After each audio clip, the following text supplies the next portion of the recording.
Let's learn how to watch TikTok without an account.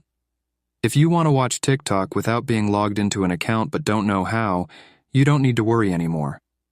After watching this video, you'll know how to do it. Just so you know, the process is the same for both Android and iPhone. The first thing you need to do is open the TikTok app on your phone. Once you've opened TikTok, you'll be on the home screen, but you don't need to be there. You need to be on your profile page, which you can access by clicking on your profile picture in the bottom right corner of the screen. When your profile page opens, click on the 3 horizontal lines in the top right corner of the screen. This will open a menu with several options, and you need to click on the Settings and Privacy option.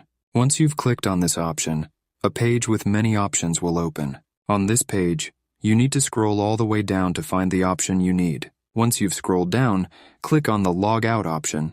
After clicking on this, you'll be asked to confirm that you want to log out. Once you confirm, you'll be logged out of your account, but you can still watch TikTok.